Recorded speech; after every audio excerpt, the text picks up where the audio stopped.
Gary in Key West, you know, I see a lot of strange things in Key West, almost daily, but this is a pretty strange thing right here at the southernmost point. Ah, it's private investigator Ben Harroll tagging his own vehicle. Very nice. Hey Ben, you've come all the way from California. That's right. I'm very pleased to be in Key West. I love it. I can't wait to bring my wife Gloria Poor down to check it out for herself and see what I'll be talking about for the next few months. By the way, let me begin at the back. Obviously, this is the PI Museum on Wheels. It's actually a 2-year project called PI Museum on Wheels USA Tour 2011-2012. Now in 2011, I covered over 10,000 miles doing 5 conferences in the western states. Since August 21st of this year, I've covered almost 12,000 miles on the East Coast and the Midwest so far, and I'm not due home until Christmas time. Now the sponsors, as you can see, are the statewide organization Cali, our industry magazine, PI Magazine, the Special Investigative University in Denver, who trains PIs, PI Bookstore, PI Gear, all affiliated with PI Magazine, Locators International in Florida, that's Harvey Morris, and Merlin Information Services, that's data that PIs need to do their cases, and probably the fundamentally most important organization that I'm very, very proud to have as a sponsor is the National Council of Investigative and Security Services. These are the folks that wrestle every day with congressmen and senators to make sure that any legislation that's passed allow us to help our clients, not inadvertently help the bad guys. So we're always trying to advance good and proper and reasonable legislation and not the other kind, the kind that does more harm than good. And sometimes the legislators, they just need to be told which is which, you know what I mean.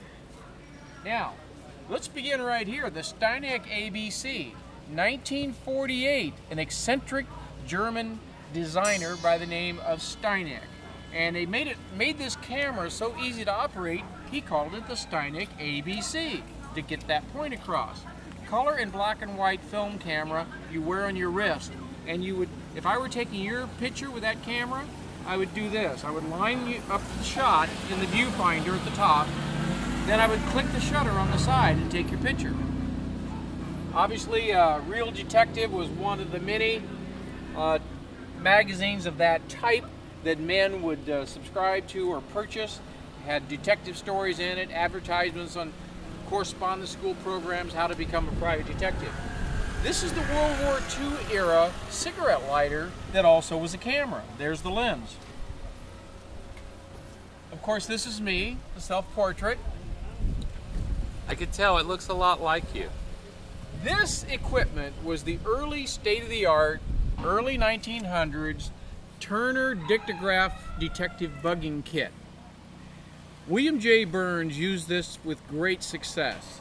It had cloth-covered wires. It had a rheostat that you would attach to the wires and the batteries to adjust the power.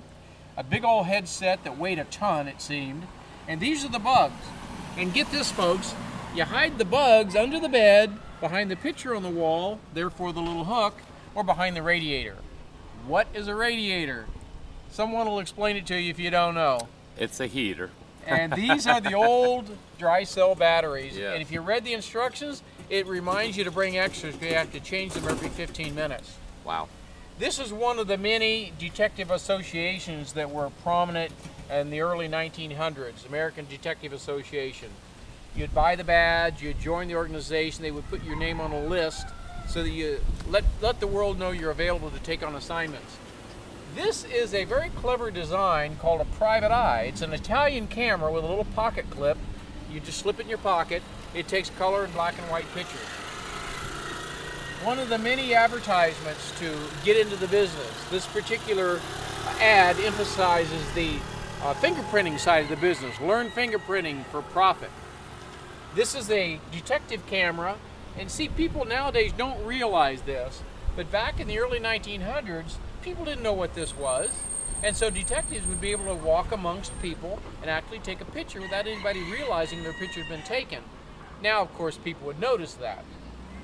Of course, no private eye will go out and meet the world head-on without his very own Maxwell Smart shoe phone. This is an actual phone. It operates as a telephone. Only problem is when you plug the cord into the wall, you can't go very far. This is the Guinness Book of World Record, world's smallest film camera. It's called a pedal. And you'll find that in the Guinness Book of World Records, circa 1950s. And here's Mr. Burns. And I'm very, very proud to show you the FAPI, the FAPI logo here. That's the Florida Association of Private Investigators. That's the first state organization to sponsor space along the maroon area at the bottom of the motorhome. I hope others will follow suit. A worldwide organization that's one of my sponsors. I'm very, very proud of the World Association of Detectives, established in 1925.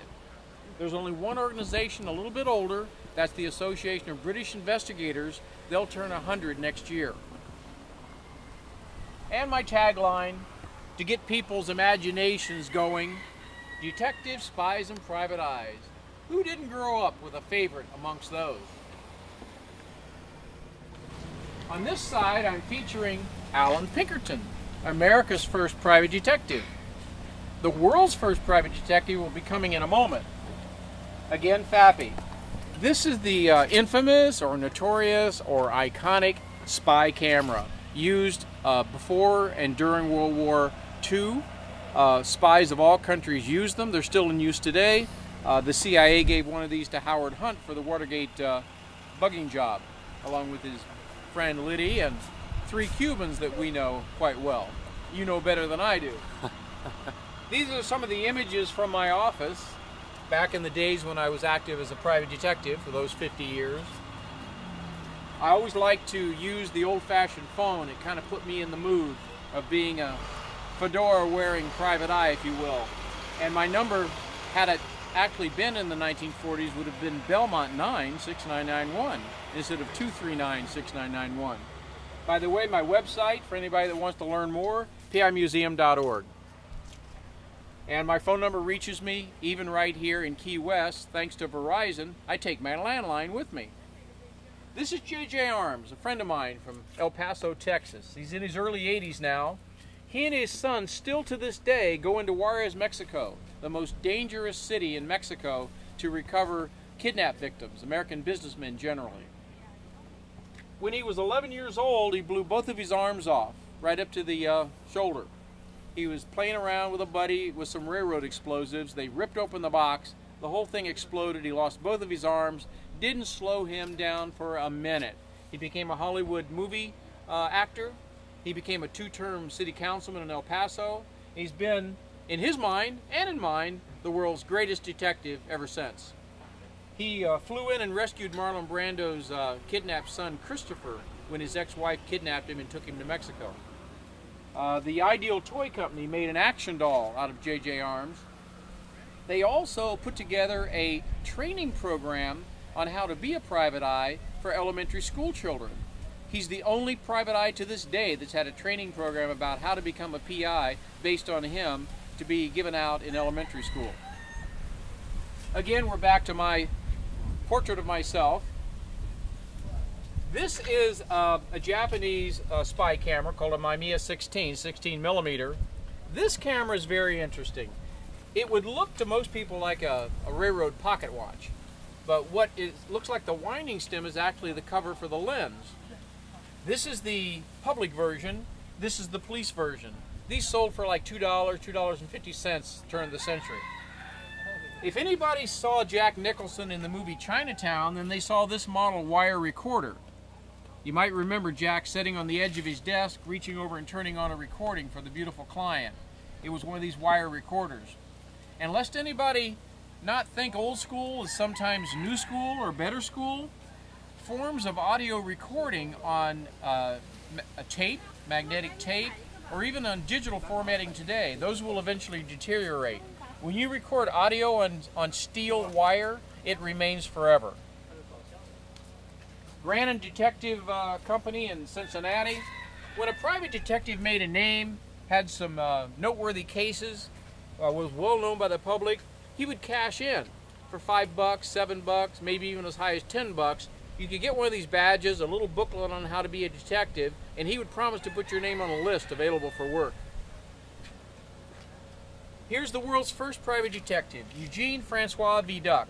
Lived from 1775 to 1857. The PI Museum has 2 letters actually written by him, one at the highest point in his career in 1841.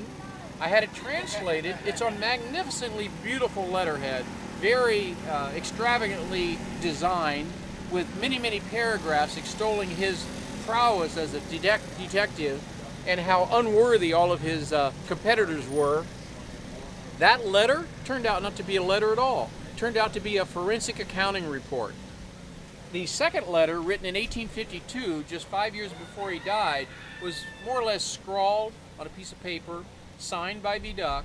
In that letter, once I had it rendered into English, he's pleading with the French authorities for a little stipend so he won't have to commit suicide or become a beggar.